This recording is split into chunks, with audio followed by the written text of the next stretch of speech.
नमस्कार मित्रों, यांचा अवांतर यूट्यूब चैनल पर आपका स्वागत है।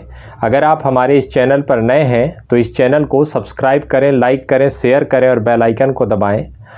आज के इस वीडियो में हम आपको इतिहास किसे कहते हैं, इतिहास का क्या अर्थ है, इतिहास की परिभाषा क्या है और इतिहास का स्वरूप क्या है जैसे सवालों का जवाब देंगे। अक्सर लोग इतिहास को अतीत में घटी पुरानी घटनाओं का एक लेखा जोखा मानते हैं, लेकिन हकीकत में अगर हम कहें तो इतिहास क्या होता है इसकी जानकारी बहुत कम लोगों को है। इस वीडियो में हम प्रसिद्ध इतिहासकारों का उल्लेख भी करेंगे कि उनका इतिहास के बारे में क्या मत है, इतिहासकार इतिहास को किस नज़रिए से देखते हैं यह जानना भी बहुत ज़रूरी है। कुछ लोग इतिहास को बहुत सरल विषय मानते हैं, लेकिन कुछ लोगों का मानना है कि इतिहास एक पेचीदा विषय है, इसका गहनता से अध्ययन करना चाहिए। तो आइए आज के इस वीडियो में इतिहास का अर्थ, परिभाषा और स्वरूप के बारे में जाना जाए। इतिहास किसे कहते हैं, इसको जानने से पहले आपको इस बात का अर्थ जानना होगा। जैसा कि हम जानते हैं कि इतिहास को अंग्रेजी में हिस्ट्री कहा जाता है। हिस्ट्री शब्द का संबंध ग्रीक भाषा के हिस्टोरिया शब्द से है। हिस्टोरिया शब्द का सीधा अर्थ है पूछताछ या शोध। इससे यह अर्थ निकलता है कि जब हम किसी भी वस्तु के इतिहास की बात करते हैं तो उससे तात्पर्य उस वस्तु से संबंधित पूछताछ और शोध से होता है। इतिहास शब्द का अर्थ है ऐसा ही था अथवा ऐसा ही हुआ। इस दृष्टि से देखा जाए तो कहा जा सकता है कि अतीत के किसी भी वास्तविक घटनाक्रम का लिपिबद्ध रूप इतिहास कहा जा सकता है। कई विद्वान ऐसे हैं जो इतिहास को अपने अपने ढंग से परिभाषित करते हैं। इसमें पहले विद्वान हैं हेरोडोटस। इनका मत है कि इतिहास परिवर्तन की प्रक्रिया है।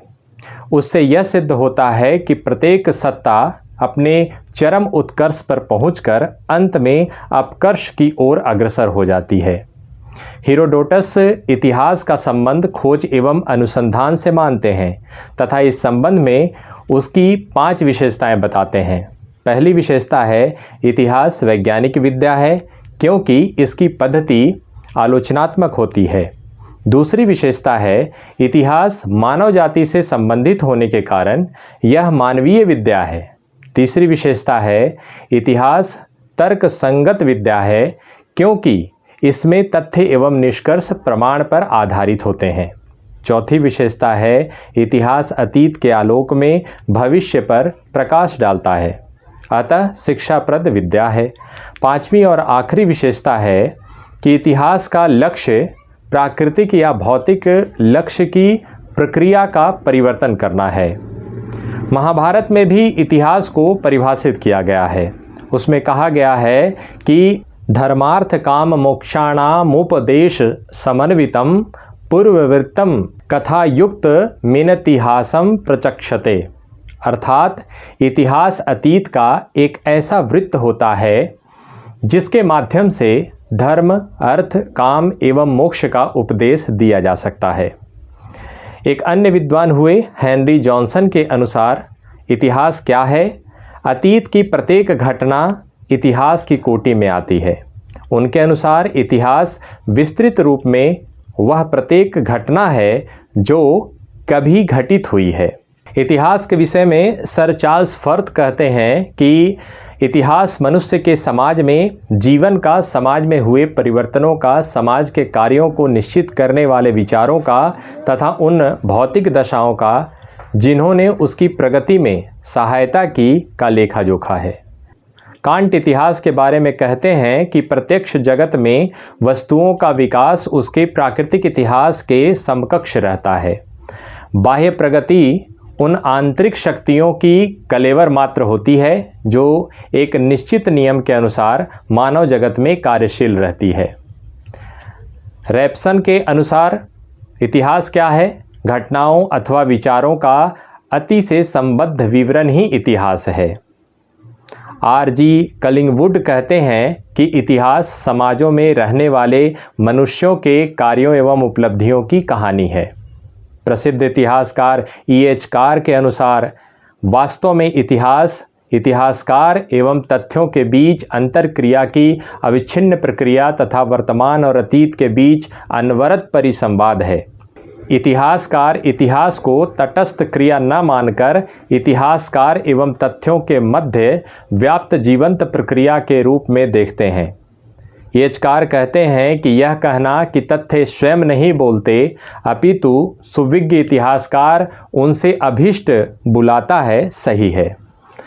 कई इतिहासकारों का मानना है कि इतिहास का मुख्य उद्देश्य अतीत के प्रकाश में वर्तमान को समझना है। इतिहास को सूचनाओं का विशाल भंडार कहा जाता है। अनेक उलझी हुई समस्याओं के हल इतिहास में ढूंढने पर मिल जाते हैं। इतिहास का ज्ञान प्राप्त किए बिना मनुष्य अपने जीवन की पहेलियों को नहीं समझ सकता है। इतिहास भूतकाल के अनुभव, भूलों और कठिनाइयों का दर्शन कराता है एवं वर्तमान समस्याओं को सुलझाने की दृष्टि प्रदान करता है। इतिहास ज्ञान प्राप्त करने का महत्वपूर्ण साधन है। इतिहास के अध्ययन से छात्र में कल्पना, तर्क और निर्णय शक्ति की वृद्धि होती है और तीनों में सामंजस्य स्थापित करने की प्रेरणा मिलती है। इतिहास के अध्ययन से विद्यार्थी अनुभव संचित करता है तथा दूसरों के अनुभवों से लाभ उठाना सीखता है। उसका मस्तिष्क सतर्क तथा जागरूक होता है। इतिहास का अध्ययन उसे संकीर्णता से ऊपर उठाता है। इससे उसमें विश्व बंधुत्व की भावना का उदय होता है। इतिहास के अध्ययन से सामाजिक में प्रचलित गलत धारणाओं का अंत होता है। समाज में कई तरह की कुरीतियां तथा अंधविश्वास प्रचलित होते हैं और उनके पीछे लोग यह मान्यता लिए होते हैं कि ऐसा सदियों से होता आ रहा है। ऐतिहासिक तथ्य इसके विपरीत होते हैं। इतिहास को वास्तविक तथ्यों के आधार पर लिखा जाता है। इस प्रकार इतिहास समाज में प्रचलित कई तरह की गलत धारणाओं, मान्यताओं, अंधविश्वासों और परंपरागत मानवीय मूल्यों को समाप्त करता है। इसमें कोई शक नहीं है कि इतिहास देश प्रेम और जाति प्रेम की भावनाओं को प्रेरणा देता है, लेकिन इस दृष्टि से इतिहास का दुरुपयोग भी किया जा सकता है। उदाहरण के लिए हम देखें तो द्वितीय विश्व युद्ध में हिटलर ने नाजियों को उनके पवित्र आर्य रक्त की याद दिलाकर उन्हें आक्रमण करने तथा संपूर्ण विश्व में अपना शासन स्थापित करने की प्रेरणा दी थी। इससे विश्व शांति को खतरा पैदा हो गया था। इतिहास को लोकप्रिय विषय बनाना आवश्यक है, क्योंकि भविष्य का निर्माण इतिहास की नींव पर ही होता है। इतिहास आत्मज्ञान का साधन है। स्वयं को जानना मनुष्य के व्यक्तित्व के लिए आवश्यक होता है। अर्थात स्वयं को जानने के लिए आवश्यक है कि मनुष्य यह जाने कि वह क्या क्या कर सकता है। इतिहास के द्वारा हमें विश्व की तथा अपने अतीतकालीन गौरवपूर्ण संस्कृति तथा सभ्यता का परिचय तो मिलता ही है, साथ ही उस समाज की सामाजिक, आर्थिक और राजनीतिक व्यवस्था के दर्शन भी होते हैं। उनके गुण अवगुण के अध्ययन से हम अपनी समस्याओं का वैज्ञानिक समाधान पा सकते हैं। इतिहास के अध्ययन का नैतिक महत्व भी है। इतिहास के अध्ययन से बालकों के नैतिक आचरण का सृजन होता है। इतिहास महान पुरुषों के त्याग और बलिदान की गाथाओं से भरा पड़ा है। इतिहासकारों को इतिहास के अध्ययन द्वारा महान पुरुषों के आदर्शों से अवगत होने का अवसर मिलता है और यह उनके चरित्र निर्माण में सहायक होता है। इतिहास प्रेरणाप्रद होता है, क्योंकि इतिहास में अतीत की घटनाओं का अध्ययन किया जाता है और अतीत की घटनाएं हमेशा ही भविष्य के लिए प्रेरणा देने वाली होती है। अब हम बात करेंगे कि इतिहास विज्ञान है अथवा कला।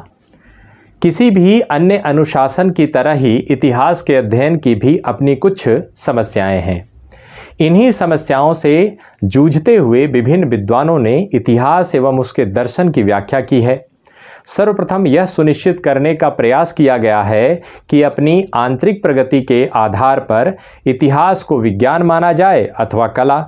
इस प्रश्न का एक रेखीय उत्तर देना कठिन एवं कई तरह से अव्यवहारिक माना गया है तथा इतिहास को कला एवं विज्ञान को गुणों से संबंधित अनुशासन बताया गया है। विभिन्न विद्वानों ने इतिहास को अलग अलग कारणों के चलते कला एवं विज्ञान की कोटि में रखा है। परंतु बहुत स्पष्ट रूप से इतिहास को मात्र कला अथवा मात्र विज्ञान कहना उचित नहीं कहा जा सकता है। इतिहास के भीतर कलात्मकता की जितनी आवश्यकता है उतनी ही आवश्यकता वैज्ञानिक वस्तुनिष्ठता की भी है। इस संबंध में यह स्वीकार करते हुए भी कि इतिहास की आंतरिक प्रकृति में कलात्मकता का विषय समाहित होता है, यह कहा जा सकता है कि इतिहास की प्रकृति विज्ञान के बहुत अधिक समीप है। इतिहास की वैज्ञानिकता के विषय में बड़ा संदेह प्रकट किया जाता है। कुछ विद्वानों का मत है कि इतिहास एक विज्ञान नहीं है। वे लोग अपने मत के पक्ष में कहते हैं, इतिहास में हम किसी निश्चित सिद्धांत का निर्माण नहीं कर सकते हैं जो प्रत्येक देश काल एवं परिस्थिति में सत्य निकले। उसमें भौतिक विज्ञान, रसायन विज्ञान आदि की भांति निश्चित नियम नहीं बना सकते। जैसे गणित में 2 और 2 4 होते हैं, जो कि प्रत्येक काल और परिस्थिति में परिवर्तनहीन है। रसायन विज्ञान में जब हाइड्रोजन तथा ऑक्सीजन को 2 और 1 के अनुपात में मिलाया जाता है तो पानी बनता है। इतिहास की वैज्ञानिकता के विरुद्ध सबसे महत्वपूर्ण प्रक्रिया प्रस्तुत किया जा सकता है कि यह एक ऐसा विषय है जो मानव की इच्छा तथा उसके कार्यों की व्याख्या करता है, परंतु मानव की इच्छाओं पर अंकुश नहीं लगाया जा सकता, क्योंकि वह अपने विचारों में पूर्ण स्वतंत्र है। ऐसी स्थिति में इतिहास में किसी नियम का निर्धारण नहीं किया जा सकता। इतिहास में भौतिक विज्ञान की भांति परीक्षण एवं प्रयोग नहीं कर सकते, परंतु जो विद्वान इतिहास को एक विज्ञान कहते हैं उस रूप में ग्रहण नहीं करते जिस रूप में कि भौतिक शास्त्र एक विज्ञान है। वे लोग अपने पक्ष में अर्थात विज्ञान होने के पक्ष में कुछ तर्क प्रस्तुत करते हैं। उनका कहना है कि इतिहास अनेक घटनाओं का विवरण है, वहीं घटनाओं की वैज्ञानिक दृष्टिकोण से व्याख्या करता है। उसमें इन बातों की विवेचना की जाती है कि अमुक घटना कब, क्यों, कैसे और कहाँ घटित हुई है। इन बातों की विवेचना करने में उसे वैज्ञानिक विधि का सहारा लेना पड़ता है। इस कारण हम उसे एक विज्ञान कह सकते हैं, क्योंकि प्रकृति के किसी विभाग के संबंध में ज्ञान क्रमबद्ध संग्रह को विज्ञान कहते हैं। इस दृष्टिकोण से उसको हम एक विज्ञान की श्रेणी में रख सकते हैं। एक विद्वान हुए हैं हक्सेल। इनका कहना है कि मैं उस ज्ञान को विज्ञान मानता हूँ जो तर्क तथा परमाणु पर आधारित है। इतिहास की सामग्री भी तर्क तथा तथ्यों पर आधारित है, इस कारण वह भी एक विज्ञान है।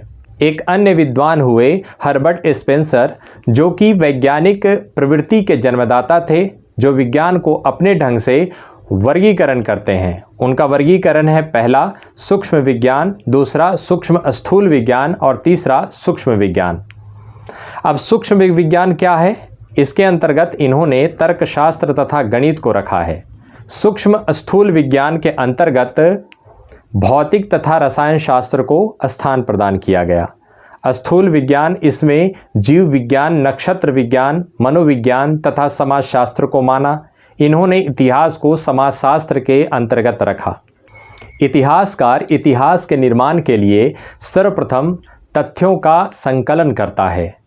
इनके संकलन के पश्चात निष्पक्षता एवं सतर्कता से इनका विश्लेषण करता है।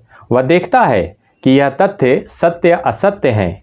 अंत में वह विश्लेषण एवं तुलनात्मक निरीक्षण के आधार पर सत्यता पर पहुंचता है और सामान्य निष्कर्षों का निर्माण करता है। यह सत्य है कि यह नियम भौतिक विज्ञान के नियमों की भांति अटल न हो, परंतु उसका निर्माण वैज्ञानिक विधि से किया जा सकता है। इसके अतिरिक्त जिन परिस्थितियों में उनका निर्माण किया गया है उसमें सत्य हो सकते हैं। अतः इतिहास के नियमों द्वारा संभाव्यता का प्रदर्शन किया जाता है। इतिहास को अगर हम एक कला के रूप में देखें तो कुछ विद्वान ऐसे हैं जो इतिहास को कला मानते हैं और कुछ विद्वान इतिहास को विज्ञान। अगर इतिहास विज्ञान है तो वह कला नहीं हो सकता, और अगर वह कला है तो विज्ञान नहीं हो सकता। परंतु जो विद्वान इसे कला मानते हैं उनका कहना है कि इसके द्वारा इतिहास के सत्य तथ्यों के ढांचे को जीवन प्रदान किया जा सकता है। कला का शाब्दिक अर्थ है वैज्ञानिक अनुसंधानों का उपयोग मानव की समस्याओं को हल करने में किया जाए।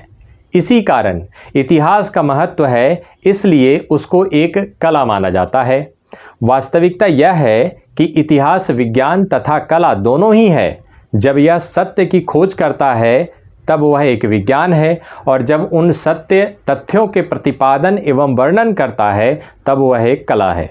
इस प्रकार इतिहास वह माध्यम है जिसमें ज्ञान तथा क्रिया अविभाजित एकता प्रदान करते हैं। इतिहास में विद्वान ज्ञान तथा क्रिया दोनों की प्राप्ति कर सकता है।